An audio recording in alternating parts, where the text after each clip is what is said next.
Hello and welcome back to Ashrama commerce classes. और इस video में आज हम करने जा रहे हैं फाइनेंशियल मैनेजमेंट पार्ट 2। जल्दी से पहले समझते हैं कि इस वीडियो में हम क्या क्या करने जा रहे हैं।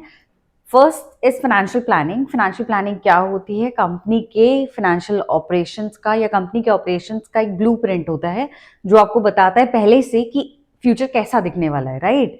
Next is the objectives of financial planning. Objectives of financial planning में दो ऑब्जेक्टिव्स होते हैं। One is to ensure that the company has the funds whenever the company requires and to make sure that the unnecessary funds are not lying in the company, right. अगर मैं importance of financial planning की बात करूं तो इसके भी कुछ points है कि कैसे ये सारे ऑपरेशंस में हेल्प करता है, उनको इंटरलिंक करता है, प्रेजेंट से फ्यूचर को लिंक करता है and helps us to sort out the financial needs of the future. आगे हम बढ़ते हैं, हम क्या पढ़ने वाले हैं? Capital structure of a company. Capital structure of a company is basically the combination of the debt and equity in the company, the owners funds and the borrowed funds, right. Financial leverage क्या होता है? Date component कितना है आपके overall capital में company की, वो एक फाइनेंशियल लेवरेज होता है।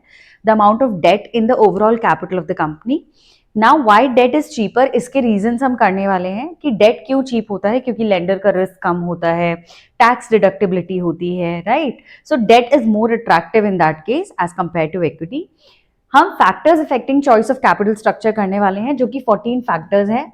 हम बहुत इजी एक्रोनिम्स के साथ ये 14 फैक्टर्स लर्न करने वाले हैं ताकि हमें अगर कोई भी केस स्टडी सीबीएसई देता है तो we are able to identify the factors that are mentioned in the case study.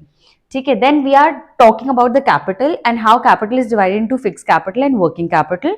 Fixed capital जो हमारे फिक्स्ड असेट्स में इन्वॉल्व होती है और वर्किंग कैपिटल जो हमारे डे टू डे ऑपरेशंस के लिए यूज होती है। And then the factors affecting fixed capital and working capital are also quite a lot in number और difficult होता है आप सबको लर्न करने के लिए, इसलिए मैंने एक वीडियो बनाई है ये वाली जिसमें आप ये सारे फैक्टर्स इजीली लर्न कर पाएंगे with the help of quick and easy acronyms. So please watch this video till the end of it and I am sure that these topics will be solidly prepared for you guys, right? So see you.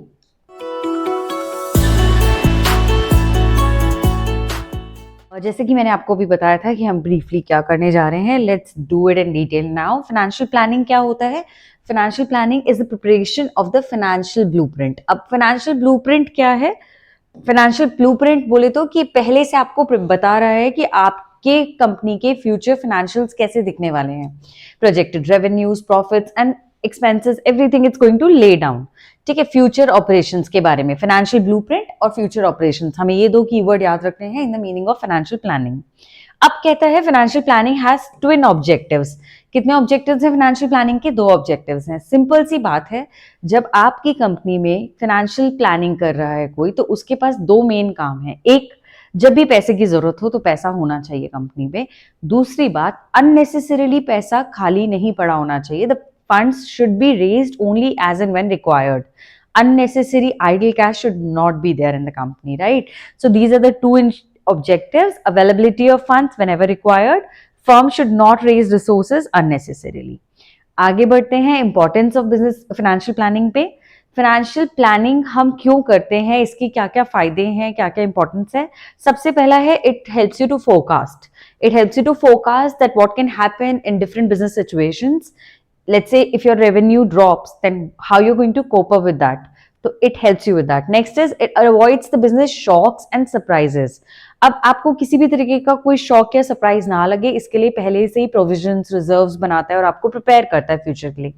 It coordinates various business functions like sales and production functions by providing clear policies and procedures. तो अब यहाँ पर financial planning का क्या काम है? वो सारे ही डिपार्टमेंट्स को क्लियर पॉलिसीज बता देता है। जैसे कि एक पॉलिसी है कंपनी की कि there can not be credit allowed without the managerial approval, right. अगर मैनेजर के अप्रूवल के बिना हम किसी भी क्लाइंट को क्रेडिट पे नहीं देंगे सामान, that means it's a policy of the company, type of plan, if you remember from chapter 4। तो अगर ऐसा है तो this policy is going to guide your behaviour in the company as an employee of the company, right. तो it coordinates various business function, सारे ही business functions को आपस में कोऑर्डिनेट करके रखता है by telling policies and procedures. अब किसी भी तरीके की प्लानिंग हम करते हैं तो उससे वेस्टेज रिड्यूस होती है, डुप्लीकेशन ऑफ एफर्ट्स कम होता है। तो ऐसे ही फाइनेंशियल प्लानिंग भी यही करता है, it reduces the wastage and duplication of efforts. It links the present with the future. आपकी करंट सिचुएशन को फ्यूचर सिचुएशन के साथ कनेक्ट करता है। It links the investment and the financing decisions together. तो जब आप पैसा मनी मार्केट से रेज कर रहे हैं, फाइनेंसिंग डिसीजन, और जब आप पैसा असेट्स में लगा रहे हैं, which is investment decision, it's going to link the both. Next is it spells out the detailed objectives for various business segments, makes the evaluation of actual performance easier. क्योंकि objectives को बहुत ही quantifiable terms में, easier terms में, comparable terms में बताता है। जैसे कि प्रॉफिट 20% बढ़ना चाहिए, रेवेन्यू 30% बढ़नी चाहिए, या जो भी है, जिसकी वजह से आपकी जो परफॉर्मेंस, एक्चुअल परफॉर्मेंस है, उसका comparison with the standard performance, with the plan performance becomes easier. So these are the importance of financial planning. आगे बढ़ते हैं नेक्स्ट टॉपिक पे, विच इज कैपिटल स्ट्रक्चर। अब कैपिटल स्ट्रक्चर का क्या मतलब है? ये कहता है it's the mix between the owners funds and the borrowed funds. तो एक कंपनी में जब भी पैसा लगा है, उस पूरे कॉम्बिनेशन को कैपिटल स्ट्रक्चर बोला गया है। उसके अंदर दो चीजें हैं, या तो ओनर्स फंड या borrowed fund, right? Owners funds is equity basically and borrowed funds is debt, right? So it says that debt upon total capital, which is debt plus equity, is the capital structure of the company. Or you can also say that capital is equals to debt plus equity. So it says equity is the owner's funds and equity share capital, which includes preference share capital and reserves and surpluses or retained earnings. तो हमारी company की equity share capital, preference share capital, reserves and surpluses, ठीक है, और retained earnings, ये सब मिला के ओनर्स फंड्स बनता है। Retained earnings is the profit that you have not given off as dividends, ठीक है। रिजर्व्स एंड सरप्लसेस, जैसे कि जनरल रिजर्व, ठीक है, या कोई भी हमने रिजर्व बना के रखा है, प्रॉफिट्स को उठा के रखा था किसी भी काम के लिए, बट वो अभी तक यूज नहीं हुआ है, तो that is also part of owners funds only, because this is from the profit only you have taken out. Next is debt which is borrowed funds. Borrowed funds में क्या क्या आता है, ध्यान दीजिएगा। Loans, debentures, debentures is also a kind of debt. Then public deposits, that's it, from banks and other financial institutions, debenture holders and the public. तो हमें mainly loans, debentures and public deposits पे ध्यान देना है। Capital structure affects the profitability and the financial risk of the company. तो अगर आपसे कोई पूछता है capital structure से कौन सी दो चीजें affect होती है, पहली है profitability of the company, कि कंपनी कितना profit कमा रही है, दूसरा है financial risk। हमने financial risk के बारे में पहले भी बात की थी। Financial risk is the risk of the non-payment of your financial obligations, right? Default on the financial obligations. तो that is financial risk. तो ये दोनों ही चीजें लगभग कैपिटल स्ट्रक्चर से अफेक्ट होती हैं। A capital structure will be said to be optimal. Optimal capital structure कब होगा? जब आपके पूरे कैपिटल में proportion of debt and equity is in such a way that it results to increasing the shareholders' wealth. तो याद होगा आपने फाइनेंशियल मैनेजमेंट में सबसे पहली चीज हमने करी थी, गोल ऑफ फाइनेंशियल मैनेजमेंट या objective, which is to increase the shareholders wealth, right? जो भी पैसा कंपनी में लगा रहा है, उसका पैसा कंपनी में बढ़ना चाहिए, मल्टीप्लाई होना चाहिए। यही हमारे फाइनेंशियल मैनेजमेंट करने का पूरा गोल है। तो ये कहता है कि कैपिटल स्ट्रक्चर कैसा होना चाहिए। कैपिटल स्ट्रक्चर ऑप्टिमल तब माना जाएगा जब उसमें डेट और इक्विटी का एक ऐसा कॉम्बिनेशन लिया जाएगा जिससे अर्निंग पर शेयर या फिर शेयर होल्डर्स वेल्थ मैक्सिमाइज होगी, बढ़ेगी, right? I hope I am clear here. Okay everyone, let's try to understand कि what is financial leverage. Financial leverage, ये हम टर्म न्यूमेरिकल्स में भी हमने बहुत बार यूज की थी। Proportion of debt in the overall capital of the company is the financial leverage. अब हम कहते हैं कि हमारी जितनी भी टोटल कैपिटल है वो होती है डेट प्लस इक्विटी, राइट? उसमें कितना डेट है, इसको फाइनेंशियल लेवरेज कहते हैं। The basically proportion of debt in the overall capital of the company. अब उसके बाद ये कहता है जैसे जैसे फाइनेंशियल लेवरेज कंपनी में बढ़ता है, आप जैसे जैसे डेट ज्यादा एम्प्लॉय करते हैं कंपनी में, कॉस्ट ऑफ फंड्स डिक्रीजेस, यानी कि आपको जो आप कॉस्ट देने वाले हैं, क्योंकि कोई भी चीज आप ज्यादा करते हैं तो उसकी कॉस्ट कम पड़ती है, ऐसे ही ज्यादा डेट लेने पे कॉस्ट ऑफ फंड्स कम होगी। मतलब फाइनेंशियल लेवरेज बढ़ाने पे आपका जो इंटरेस्ट आप दे रहे हैं, कॉस्ट ऑफ फंड्स जो है वो कम हो जाएगा, but at the same time you have to be watchful, आपका जो फाइनेंशियल रिस्क है वो बढ़ जाएगा। फाइनेंशियल रिस्क आपको याद होगा, the risk of non payment is financial risk, वो आपका बढ़ जाएगा in case you are increasing the financial leverage of the company. इसलिए हमें बड़े सोच समझ के करना चाहिए। Next is cost of debt is always lower than the cost of equity. ऐसा कुछ आ जाता है पेपर में, तो इसके क्या रीजंस हैं कि डेट पे आप जो कॉस्ट पे कर रहे हैं वो इक्विटी की कॉस्ट से कैसे कम है। सबसे पहला है lenders risk is lower than the equity share holders risk. अब अगर आपको कोई लोन दे रहा है, कोई डेट दे रहा है, तो उसको पता है, he is assured of the fact कि आप उसको एक फिक्स्ड इंटरेस्ट एक फिक्स टाइम पे देंगे।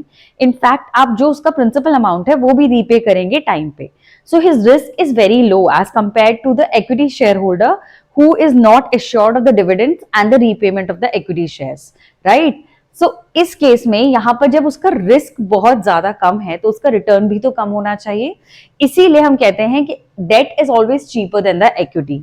Next is interest paid on debt is deductible expense. Why it's deductible expense? Because जब भी आप टैक्स पेमेंट करते हैं टू द गवर्नमेंट, आप हमेशा अपने प्रॉफिट में से इंटरेस्ट को कम करते हैं, जिससे आपका प्रॉफिट जिस पे टैक्स लगने वाला है वो कम हो जाता है, which means your tax liability gets reduced. So it's a good situation, win-win situation for the company, because after tax profit is always less और उसमें से ही हम shareholders को dividends देते हैं, right? Next is increased use of debt is likely to lower the overall cost of the firm. Right तो अगर आप ज्यादा डेट लेते हैं तो it reduces the cost, overall cost of the capital of the company, because cost of equity तो unaffected रहने वाला है, पर ज्यादा डेट लेने से उस पे लगने वाला इंटरेस्ट कम हो जाएगा। Next is higher use of debt increases the fix financial charges of the business. अब यहाँ पर वही वार्निंग जो हमने पिछली स्लाइड में की थी वो फिर से आ रही है कि जैसे जैसे आप डेट बढ़ाएंगे अपनी कंपनी में तो आपका जो फाइनेंशियल रिस्क है वो बढ़ जाएगा। आपके ऊपर हमेशा से एक सर पे एक डंडा रहेगा कि you have to meet your payment obligations, you have to pay your interest on time, you have to repay the loan amount on time, which is a very big financial risk for a company, right? Okay, let's move on to the next topic, which is factors affecting the choice of capital structure. Now everybody knows कि capital structure क्या होता है। Capital structure is a mix of the owners funds and the borrowed funds. Owners funds में क्या क्या आता है? आपकी equity shares, preference shares, reserves and surplus and retained earnings, ठीक है। और आपके बोरोड फंड्स यानी कि डेट में क्या क्या आता है? Debentures, loans from the banks and financial institutions and public deposits from the public, right. तो अब हम ये सारी कैपिटल के ऑप्शंस हैं कि हमें पैसा कहां से लेना है, इसको डिटरमाइन करने के लिए 14 फैक्टर्स हैं which are there in your books and you have to learn all the 14 factors. Now many kids say कि मैम 4-5 learn कर लेते हैं, 6 कर लेते हैं, it can be a 6 marker, but no, the times have changed और CBSE अब आपसे any 6 factors या any 4 factors लिखने के लिए नहीं बोलता है। CBSE gives you a case based question जहां पर वो बोलता है वो आइडेंटिफाई करो 4 फैक्टर्स या 5 फैक्टर जो इस केस में मेंशन्ड है। तो जब तक आपको सारे 14 फैक्टर्स ऑन टिप्स लर्न नहीं है, आप कैसे उस केस स्टडी को सॉल्व कर सकते हैं? नहीं कर पाएंगे। तो पहले जल्दी से हम लर्न करते हैं 14 factors affecting the choice of capital structure, then we will discuss each factor in detail. I hope it's clear to you. Let's begin this. तो हम क्या कर रहे हैं? Factors affecting choice of capital structure, कि हमारा कैपिटल स्ट्रक्चर कैसा होना चाहिए, वो किन फैक्टर्स पे डिपेंड रहेगा। SRCC can done in first try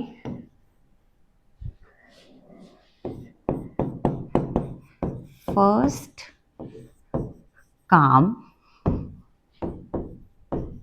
rest,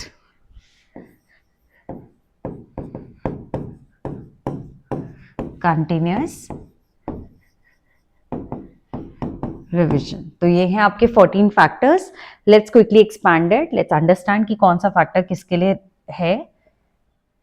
okay, सो सबसे पहले बिगिन करते हैं एस से। S is stock market conditions. First factor which is stock market conditions.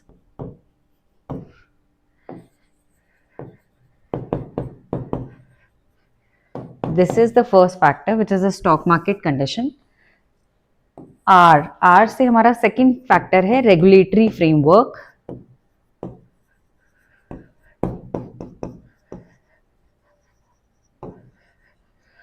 Right, then we have C, cost of debt.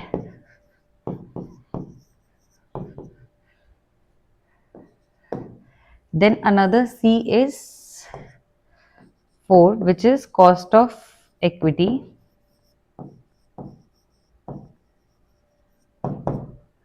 Then we have C here, which is cash flow position of the company. So this is the fifth factor, cash flow position. D, sixth factor is debt service coverage ratio, DSCR बोलते हैं जिसको हम.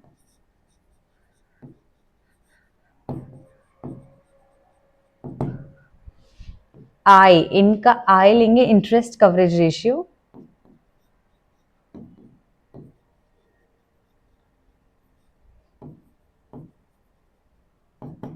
which is the seventh factor. F first का eighth factor यहाँ पर आ जाएगा, flexibility.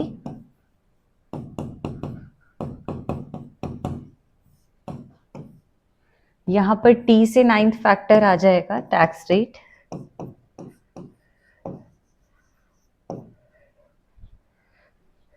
I hope it's clear अभी तक. Then we are moving to the next F. Okay, next F is flotation cost. First C, the cost of raising funds. Then we have another C, which is companies, basically the capital structure of other companies in the industry. Capital structure of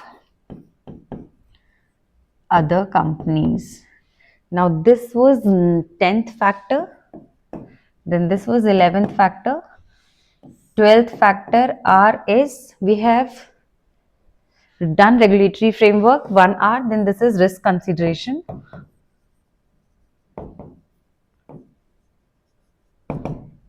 Then another C we have. C is control consideration.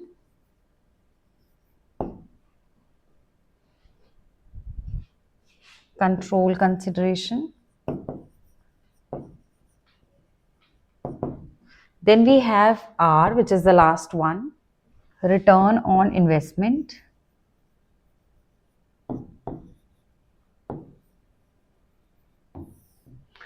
So this was the 14th and the last factor.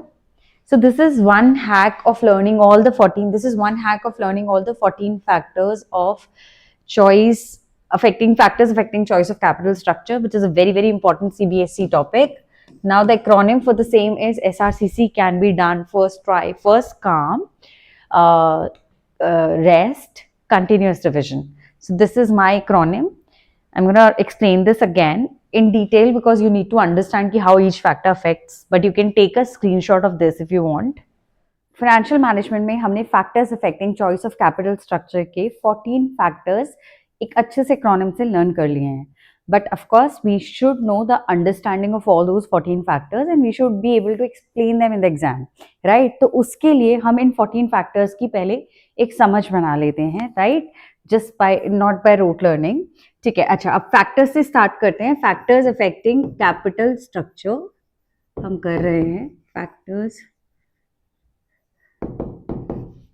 affecting choice of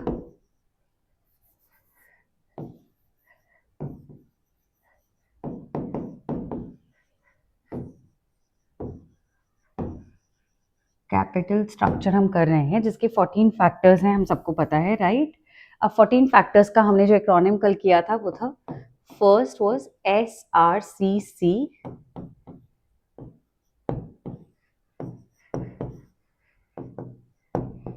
can done in first.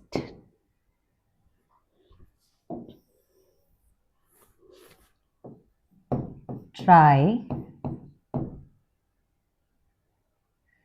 first, calm, rest, continuous revision.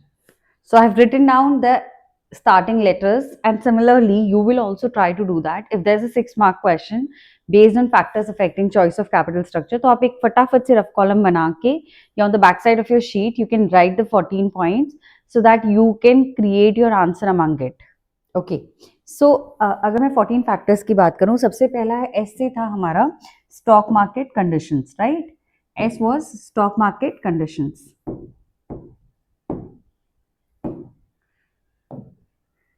So stock market conditions क्या कहता है? Stock market condition कहता है कि अगर stock market जो है हमारी वो बुलिश है, बुलिश होने का मतलब कि अगर स्टॉक मार्केट में शेयर प्राइसेस बढ़ रहे हैं, अगर स्टॉक मार्केट कंडीशंस बुलिश हैं, स्टॉक मार्केट में शेयर प्राइसेस बढ़ रहे हैं, so we can easily go for equity, we can raise more and more capital via equity. But अगर स्टॉक मार्केट कंडीशन बेरिश है और स्टॉक मार्केट में share prices नहीं बढ़ रहे हैं, so nobody would like to invest in equity, right? So आप equity से पैसा नहीं इकट्ठा कर पाएंगे, इसलिए you would rather go for debt in that scenario. Next is R. R is regulatory framework. अब जितनी भी कंपनीज जो लिस्टेड होती हैं और जिनको इक्विटी रेस करना भी है या फिर अगर उनको डेट भी रेस करना है, तो उनको किसी रेगुलेटरी फ्रेमवर्क के अंडर रेस करना होता है, जैसे कि सेबी है, stock exchange board of India, securities exchange board of India. वहां पर भी कुछ रेगुलेशंस हैं जिनको वो फॉलो करते हुए ही अपना एक particular level of equity raise कर सकती है या डेट रेस कर सकती है, and there is a limit threshold to it depending upon the company's size and nature of operations, right? Then we have C. C is let's say control consideration. अगर मैं यहाँ पर इस वाली सी की बात करूँ, कंट्रोल कंसिडरेशन का मतलब है कि अगर आप अपनी कंपनी का कंट्रोल अपने हाथ में ज्यादा से ज्यादा रखना चाहते हैं तो आप इक्विटी की तरफ नहीं जाएंगे, you would rather go for debt. But if you are not concerned about the dilution of the control of the company, then you can take more equity. अगर आपको कोई फर्क नहीं पड़ता है, आपकी कंपनी में डिसीजंस आप ले रहे हैं या आपके इन्वेस्टर्स ले रहे हैं, तो आप इक्विटी ले सकते हैं। बट अगर आप अपने डिसीजंस खुद लेना चाहते हैं and you want to keep the control in your hands, then you would rather go for debt, right? Then moving on to the next factor, which is another C, which is cost of debt. अगर date पे मिलने वाला rate of interest जो है, date पे जो हमें पे करना है वो बहुत हाई है, अगर तो आप डेट की तरफ नहीं जाएंगे। तो डेट आपके लिए अट्रैक्टिव है तभी तक आप डेट की तरफ जाएंगे। So debt should not be costly for you, right? Then we have cost of equity. अब कॉस्ट ऑफ इक्विटी क्या होती है? जब कोई कंपनी ज्यादा डेट ले लेती है, तो डेट ज्यादा लेने से किसका रिस्क बढ़ रहा है? शेयर होल्डर्स का रिस्क बढ़ रहा है। अगर शेयर होल्डर्स का रिस्क बढ़ेगा तो they would demand a better return in return of that, कि भाई हम बहुत रिस्क ले रहे हैं, आप हमें अब अच्छा रिटर्न दीजिए, राइट? तो उस सिनेरियो में जो कॉस्ट ऑफ इक्विटी है कि अगर हमें उन्हें अच्छा रिटर्न देना है, हमें ईपीएस हाई देना है या उनको अच्छे डिविडेंड्स देने हैं, तो उस केस में मेरे लिए as a company cost of equity goes up.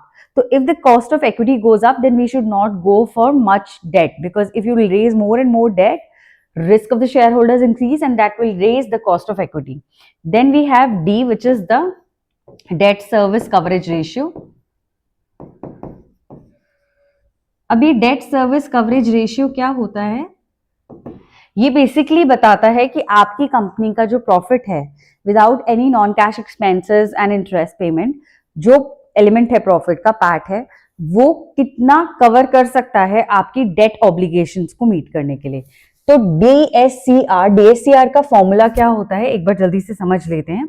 So DSCR, it's very important. What is DSCR? Debt service coverage ratio. It is equals to PAT, profit after tax, plus non-cash expenses, plus depreciation, plus interest, divided by interest, preference share dividend, plus repayment obligations। यानी कि आपको बता रहा है कि आपकी company का जो नेट प्रॉफिट है वो कितना डेट ऑब्लिगेशंस को कवर कर सकता है। अब डीएससीआर जितना ज्यादा हाई होगा, डेट सर्विस कवरेज रेशियो, आप उतना ज्यादा डेट और ले सकते हैं।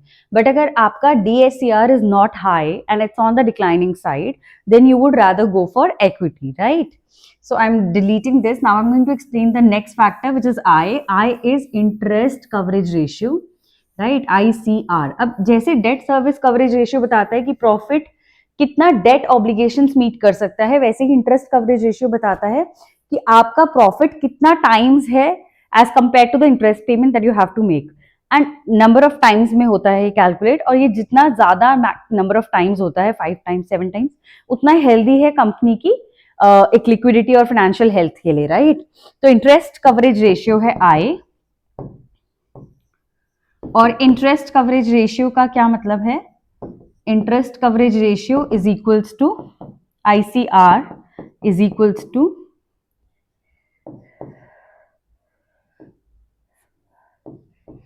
Profit before interest and tax divided by interest, or you can say EBIT, or profit before interest and tax divided by interest, and it is always calculated in the number of times कि आपका profit कितने number of times interest से बड़ा है और कितना ज़्यादा interest pay करने के capable है. I hope I'm clear here. Then moving on to the next factor which is F. F is flotation cost. अब यहाँ पर ये flotation cost क्या होती है, क्या फ्लोट कर रहे हैं, बेसिकली जितने भी इक्विटी शेयर्स हम रेज करते हैं मार्केट से, या फिर डेट अगर हम रेज करते हैं वाई डिबेंचर्स, तो वो एक पब्लिक इशू होता है and it requires lot of flotation cost, market में उसे लाने का कुछ खर्चा लगता है. तो अगर फ्लोटेशन कॉस्ट हाई है तो we would rather not choose that and we would opt for debt, right. अगर इक्विटी शेयर्स का फ्लोटेशन कॉस्ट हाई है तो हम डेट की तरफ जाएंगे, अगर डिबेंचर्स का फ्लोटेशन कॉस्ट हाई है तो हम शायद लोन की तरफ चले जाएंगे या इक्विटी शेयर्स की तरफ चले जाएंगे, depending upon the conditions in the particular economy in the country, right? Okay, then moving on to the next factor which is T. T is tax rate basically. अगर tax rate country में high है तो आपको पता है कि interest एक tax deductible expense होता है, यानी कि अगर आप interest pay कर रहे हैं तो उससे आपकी tax liability या tax obligation कम होती है. तो अगर tax rate एक country में बहुत ज़्यादा high है तो आप किसकी तरफ जाएंगे, you would be more attracted to go towards that. Next is F. What is F here, flexibility. अब ये फ्लेक्सिबिलिटी क्या है, अब ये फ्लेक्सिबिलिटी कहता है कि अगर आप ऑलरेडी बहुत ज्यादा डेट ले चुके हैं, जैसे कि एक इंफ्रास्ट्रक्चर कंपनी है या रियल एस्टेट कंपनी है, they usually take more debt and they are very heavy on debt side. तो अगर उसने पहले से ही बहुत डेट ले रखा है तो उसके पास अब और पोटेंशियल नहीं है कि वो और डेट रेज करेगा, उसकी फ्लेक्सिबिलिटी कम हो गई है to raise more debt. In that case, he would go for equity in such a situation. But अगर आपने बहुत ज़्यादा debt नहीं raise किया है, तो you have the flexibility to raise more debt. तो ये flexibility debt को लेकर है कि आपने कितना raise कर लिया है और कितने आपके पास अभी capability है और raise करने की, right? Okay. So moving further, we will understand the another C, the second last C. C is cash flow position here. So cash flow position कैसे अफेक्ट करती है, अगर आपकी कैश फ्लो पोजीशन अच्छी है कंपनी की, then you are in a position to pay off your interest and repayment obligations easily. But अगर आपको ऑलरेडी कैश का क्रंच है तो आप डेट की तरफ नहीं जाएंगे because you will not be able to meet your fix financial charges, right. Next is R. R is risk consideration. अगर आपको लगता है कि डेट लेने से आपकी कंपनी का financial risk, operating risk, overall risk बढ़ रहा है तो आप डेट की तरफ नहीं जाएंगे, आप इक्विटी की तरफ जाएंगे. बट अगर आपको लगता है कि अभी आप और डेट ले सकते हैं and it's under the debt capability of your और debt appetite of yours, then you can take more debt. Okay, now another C or the last C that we have is the capital structure of other companies in the industry. अब ये क्या चीज है, ये कहता है कि भाई अगर मैं capital structure of other companies, right, तो अगर मैं एक पर्टिकुलर इंडस्ट्री में फंक्शन करता हूं तो यूजुअली जितनी भी कंपनी उस इंडस्ट्री में होती हैं, मोर और less they have similar nature of their capital structure. उनका कैपिटल स्ट्रक्चर लगभग एक जैसा होता है. जैसे अगर मैं बात करूं रियल एस्टेट कंपनीज की, they are always heavier on the debt side, ठीक है. अगर हम बात करें इलेक्ट्रिसिटी जनरेशन या फिर you know renewable energy sources वाली कंपनीज की, they are heavier on the equity side, right. तो capital structure of other companies in the industry अगर आप कंपेयर करेंगे तो you will have an idea कि what you should go for. You should go for more debt or equity. Then another R, last R that we have is return on investment. अब आपको याद होगा अच्छे से, जब हमने न्यूमेरिकल्स वाली क्लास की थी तो हमने इस बारे में बात की थी कि आप जब ज्यादा डेट लेते हैं तो आप हमेशा दो चीजों को कंपेयर करते हैं, cost of funds and return on investment. अगर आपका रिटर्न ऑन इन्वेस्टमेंट ज्यादा है कॉस्ट ऑफ फंड से तो आप आगे बढ़ते जाते हैं और डेट ले सकते हैं, और क्योंकि it is going to be a favourable financial leverage and you can increase your EPS. But in a case अगर आपका return on investment is less then your cost of funds, then you cannot do trading on equity. And in that case, you will have to stop taking more debt, right? Because otherwise, it will hamper, it will like damage your EPS, and then this would not be favorable for the shareholders. And we are obviously trying to increase the shareholders' wealth. So this is how we are going to learn the factors affecting choice of capital structure. I hope you have learned all the 14 factors with me nicely and you will be able to do it in exam. Okay आगे बढ़ते हैं financial management part 2 में. हमें अगला topic करना है fix capital और factors affecting the fix capital in a business, right? अब फिक्स कैपिटल क्या होता है? Fix capital is basically the investment in the fix assets of the company, और fix capital for is usually taken for a longer duration and stage in the company for a longer duration, right? Fix capital किसको finance करती है? Fixed assets को finance करती है, right? अगर आपने एक कैपिटल ली है 10 साल के लिए या कहीं से भी लोन लिया है 10 साल के लिए, तो आप उसको रॉ मटेरियल खरीदने के लिए नहीं ले रहे हैं, आप उसको एक land, building, plant, machinery, equipment which is going to stay there with your company for more years, you are going to take that. And fix capital जो है हमारी हमेशा प्रॉफिटेबिलिटी को अफेक्ट करती है, राइट? लिक्विडिटी को अफेक्ट करती है, तो it is very crucial for us. तो अब फिक्स कैपिटल को अफेक्ट करने वाले जो फैक्टर्स हैं वो 8 है नंबर में. And again it is a difficult thing to learn all the 8 factors and they are very important for case based questions, MCQs identify करने के लिए आता है. And then you need to learn all the 8 factors of fixed capital, factors affecting the fixed capital, right? Okay, factors affecting fixed capital भी बड़ी मुश्किल से learn होता है सबको, और वो 8 factors हैं और 8 के 8 याद रखना is very difficult and you need to learn it for the case study, right? For identification. तो उसके लिए भी we will just learn it with a very easy and quick acronym which is little funny also. So the acronym goes like this: ना चो girlfriend के साथ in DTC. So DTC is like Delhi buses, DTC, right? NA is factor. हम topic क्या कर रहे हैं guys? याद रखना, factors affecting fixed capital. क्या फिक्स कैपिटल कितनी कम या ज्यादा लेंगे, किस पे डिपेंडेंट है, किन फैक्टर्स पे डिपेंडेंट है, और कितने फैक्टर्स हैं? 8 फैक्टर्स हैं, टोटल 8 फैक्टर्स हैं, right? NA is nature of business, यानी कि आप मैन्युफैक्चरिंग है या ट्रेडिंग बिजनेस है. अगर आपका मैन्युफैक्चरिंग बिजनेस है तो obviously fix capital requirements high होंगी. अगर आपका ट्रेडिंग बिजनेस है तो आपकी फिक्स कैपिटल रिक्वायरमेंट्स कम हो जाती हैं, राइट? आपका अगर ऑनलाइन बिजनेस है, you are doing ecommerce, then your fix capital requirements are less. If you have an offline business, brick and mortar, तो your fix capital requirements are high, right? Then we have CH. CH is choice of technique. अब choice of technique है, यानी कि आप production जो कर रहे हैं वो किस टेक्निक से कर रहे हैं. क्या आप कैपिटल इंटेंसिव यानी कि बहुत ज्यादा मशीनरीज को इक्विप कर रहे हैं? अगर आप हैवी मशीनरी खरीद रहे हैं तो आपकी फिक्स कैपिटल रिक्वायरमेंट्स हाई होंगी. अगर आप हैवी मशीनरी नहीं खरीद रहे हैं, you are dealing with a handmade industry और small and medium size industries जहां पर बहुत ज्यादा हाईटेक मशीन्स नहीं है, तो उस केस में आपकी फिक्स कैपिटल रिक्वायरमेंट्स कम होंगी, राइट? तो choice of technique is labour intensive, capital intensive, कौन सी टेक्निक पे आप जा रहे हैं. Then O is operations, scale of operations. यानी कि आप किस स्केल पे काम कर रहे हैं, क्या आप छोटे स्केल पे काम कर रहे हैं, बड़े स्केल पे. If you are operating on a smaller scale, small and medium size company, then your fix capital requirements are lesser as compared to the companies which are operating on a large scale. ठीक है, आगे बढ़ते हैं. GF. So G is growth prospect.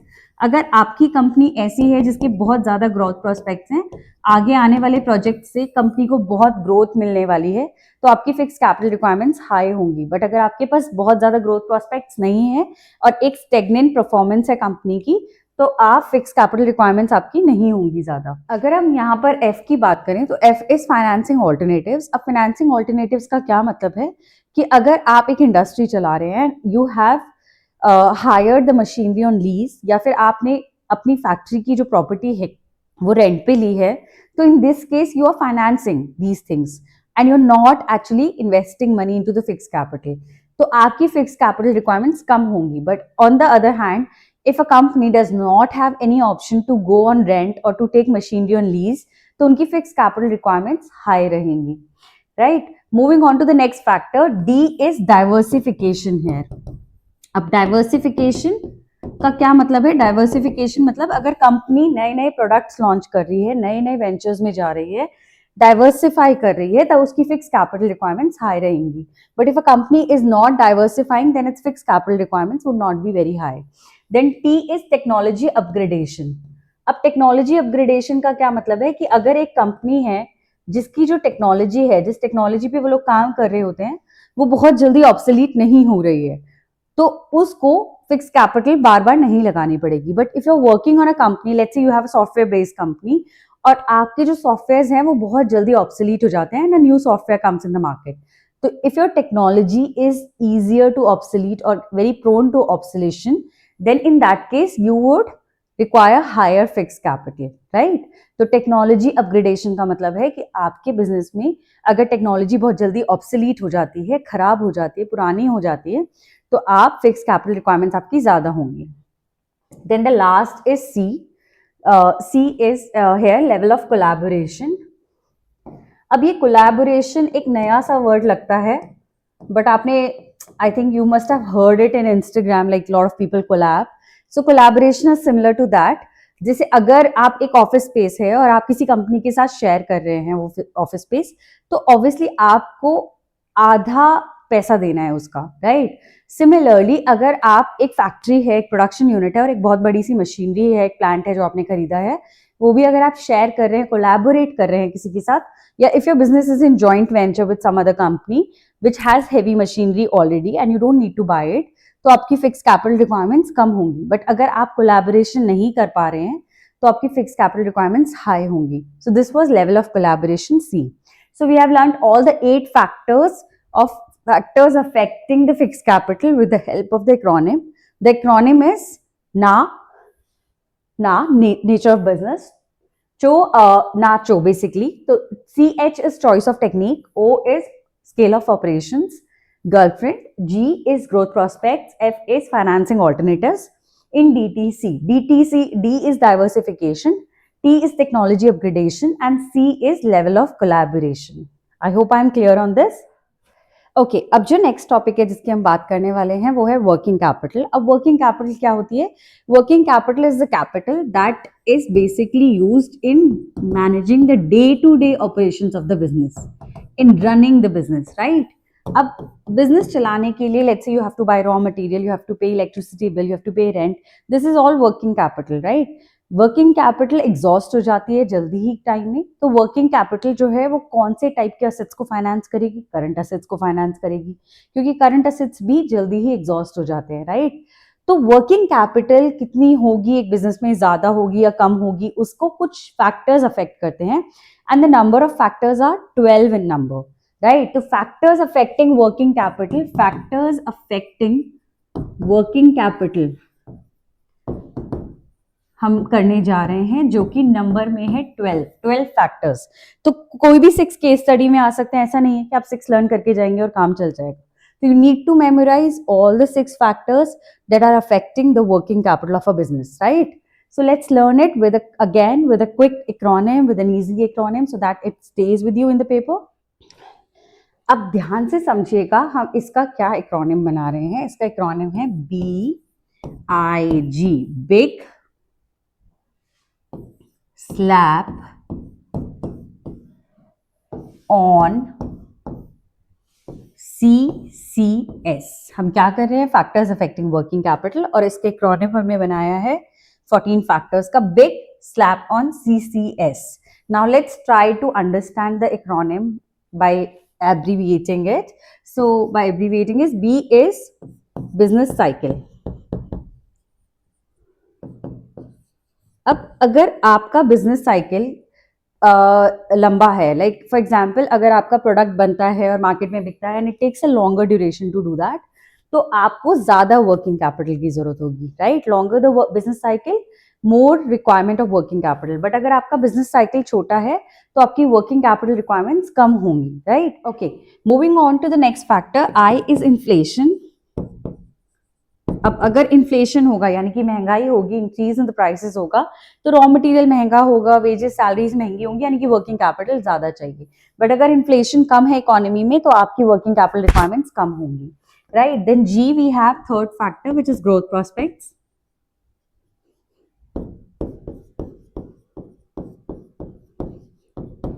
अगर आपकी company ऐसी है जिसके ग्रोथ प्रोस्पेक्ट्स नहीं है ज्यादा and you are growing at a very steady pace, then in that case आपकी working capital requirements कम होंगी. But if you have lot of growth prospects in the upcoming projects, then आपकी working capital requirements भी high रहेंगी. Moving on to the next set of factors, SLAB. इसमें SLAB में S is seasonal factors.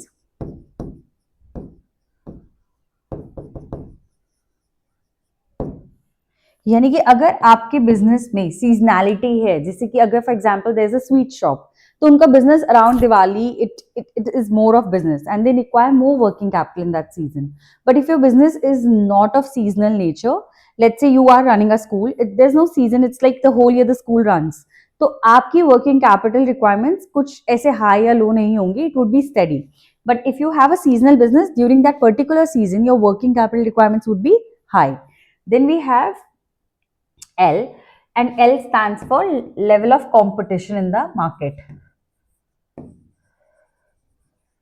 Level of competition. अगर आप इस type के business में हैं जहां पर बहुत ज्यादा कंपटीशन है, तो आपकी वर्किंग कैपिटल रिक्वायरमेंट्स हाई होंगी, क्योंकि आपको you have to stand out from the competition, you have to do things very efficiently, जल्दी जल्दी करना है, तो उसके लिए वर्किंग कैपिटल ज्यादा लगेगी, क्योंकि आपको हर ऑपरेशन हर काम टाइम पे करना है. बट अगर आपके बिजनेस में कंपटीशन कम है, आपको कोई फालतू खर्चे नहीं करने हैं, आप आराम से बिजनेस कर रहे हैं, कंपटीशन कम है, तो वर्किंग कैपिटल रिक्वायरमेंट्स कम होंगी, right. Then we have A. A is sixth factor which is availability of raw material. अगर आपका आप जो भी प्रोडक्ट बना रहे हैं उसमें लगने वाला जो रॉ मटेरियल है, अगर वो इजीली मिल जाता है, अवेलेबिलिटी ऑफ रॉ मटेरियल, अगर रॉ मटेरियल इजीली मिल जाता है then you don't need high working capital. But अगर रॉ मटेरियल आसानी से नहीं मिलता है, आपको स्टॉक अप करके रखना पड़ता है, इन्वेंट्री मेंटेन करनी पड़ती है उसकी, then you need a bigger working capital, right. तो working capital depends on the availability of raw material, right.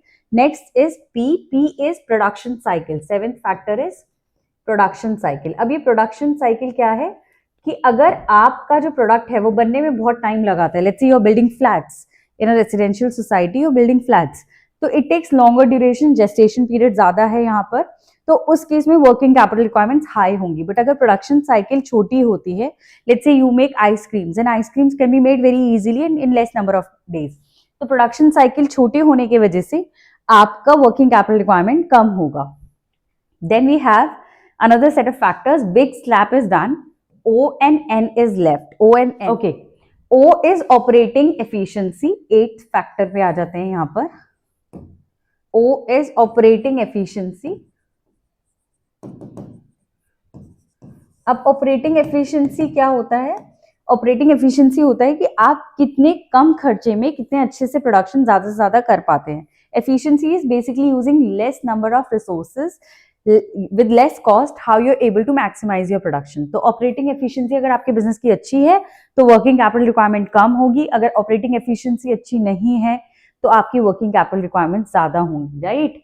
Then we have N N here is nature of business. अगर आपका जो बिजनेस है वो ट्रेडिंग है या फिर मैन्युफैक्चरिंग है, किस टाइप का बिजनेस आप कर रहे हैं. If you are manufacturing something, आपकी वर्किंग कैपिटल रिक्वायरमेंट्स हाई होंगी. अगर आप ट्रेडिंग कंसर्न है तो आपकी वर्किंग कैपिटल रिक्वायरमेंट्स कम होंगी, राइट. तो totally depends on the nature of the business. We have done 9 factors so far. We are only left with CCS.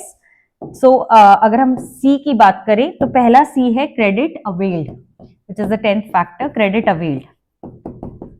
अगर आपको आसानी से क्रेडिट मिल जाता है मार्केट से, 10th फैक्टर क्रेडिट अवेल्ड, अगर आपको आसानी से क्रेडिट मिल जाता है, आप रॉ मटेरियल खरीदते हैं और 90 डेज बाद पेमेंट करते हैं, तो आपकी वर्किंग कैपिटल रिक्वायरमेंट्स कम होंगी. बट अगर आप क्रेडिट नहीं अवेल कर पा रहे हैं, ज्यादा मार्केट से आपको क्रेडिट पे नहीं मिल रहा है सामान, तो इन दैट केस आपकी वर्किंग कैपिटल रिक्वायरमेंट्स हाई होंगी, because you need to pay make the payments now to the vendors from whom you're buying the raw material, right? Then we have another C, which is also C, credit allowed. आप कितना credit दे रहे हैं अपने customers को? If you are very liberal in allowing the credit to the customers, अगर आप अच्छे से क्रेडिट दे रहे हैं तो आपको वर्किंग कैपिटल रिक्वायरमेंट ज्यादा चाहिए क्योंकि आपको पेमेंट नहीं आ रही है. बट अगर आप क्रेडिट अलाउ नहीं करते हैं and you are not giving goods on credit, in that case आपकी वर्किंग कैपिटल रिक्वायरमेंट्स लो होंगी बिकॉज आप क्रेडिट नहीं दे रहे हैं, तो आपके पास पेमेंट्स आ रही हैं, your cash flow is good, you have good working capital in that case, right? The last factor 10th is scale of operations.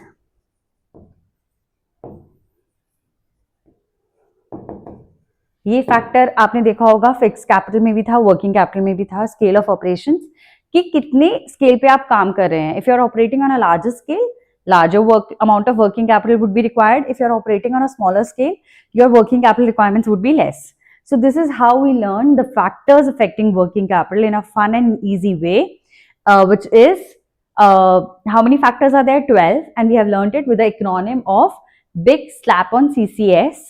You can make your own acronyms also. It's not necessary to learn it this way, but I tried my level best to make the acronyms simple and easy in this video. So basically through this video, you're able to learn 3 crucial topics of financial management: factors affecting choice of capital structure, factors affecting fixed capital, factors affecting working capital. ये बहुत सारे factors हैं, numbers में कोई 14 है, 12 है, 8 है. So let's learn this in a simple and fun way with the help of these acronyms. I hope you're able to take screenshots in between and learn it this way. Thank you so much for watching my videos. Please keep telling me what topic should I make the video on next, and I hope I'm able to help you. Put your doubts in the comment section. Please like and subscribe my videos. Thank you for watching. Signing off.